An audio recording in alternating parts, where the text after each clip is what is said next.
Hello, this is Pammy Woodruff of the schooloflostarts.com and makeitwithpam.com, and I'm going to show you how to do a blanket stitch. Now this particular one here on this edge was done by machine. You can tell because it looks different on the back. It's kind of all zigzaggy on the back.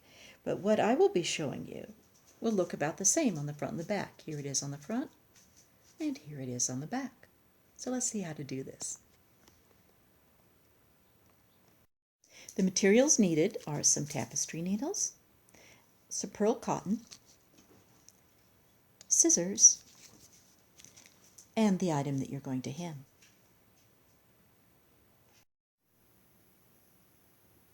Cut a length of thread no longer than your arm.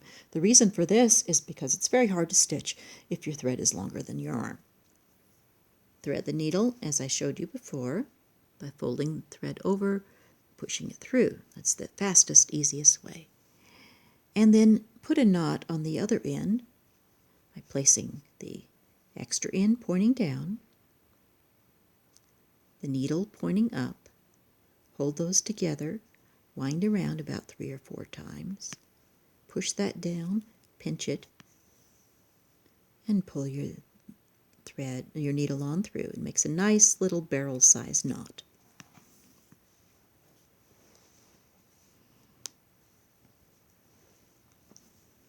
Our hem is going to be about a 1/4 inch.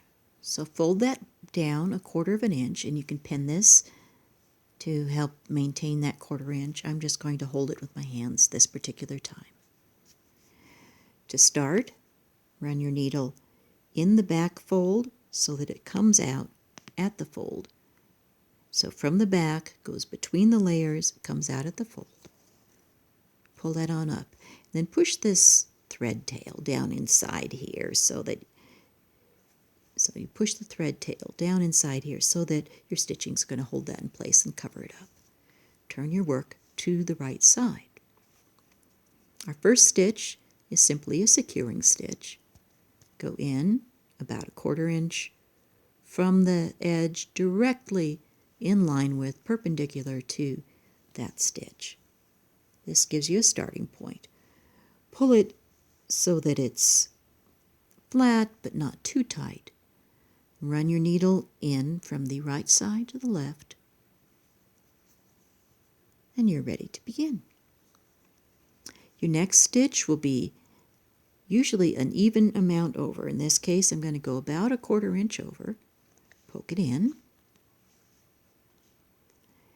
Put the needle so that it goes on top of this trailing thread. And pull gently, give it a little snug tug, and you have a little L-shaped stitch from here down. Then it goes through and it comes up the back. Don't pull so tight that you get some gathering like this. Let it be nice and easy. Repeat for your next stitch. Go in, needle on top of this thread, and then gently pull.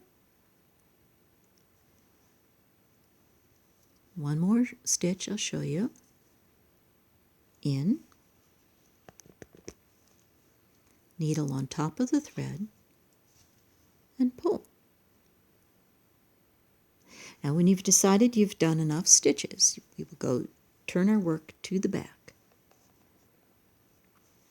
Run the needle under this last stitch from the right to the left. Then once again from the right to the left with your needle up away from the edge of the fabric. In this particular case, it's about a 1/4 inch away from the edge of the fabric. When you're pulling this thread, don't pull that loop completely closed. Instead, put your needle through the loop before it closes, and then pull it the rest of the way. Do that again. Needle through the loop before it closes, and this makes a nice little knot right on the edge of the fabric. I like to do 2 knots. If it's a very ravelly thread, you might do 3. Then slip your needle into this fold so it goes under those stitches and run it oh, I don't know, 2 or 3 stitches down, and then poke it back out. This will bury that tail, give that a nice little tug so that the tail is not showing. Then grab your scissors and cut the tail, and there we go. Now this was just done quickly. None of my stitches were marked. They're more or less even. I just kind of eyeballed that. But that's how we can do a blanket stitch on the edge of a piece of fabric. You can use the same thing to make some blanket stitch on a buttonhole. There's lots of uses for this stitch. I hope this helps. Bye.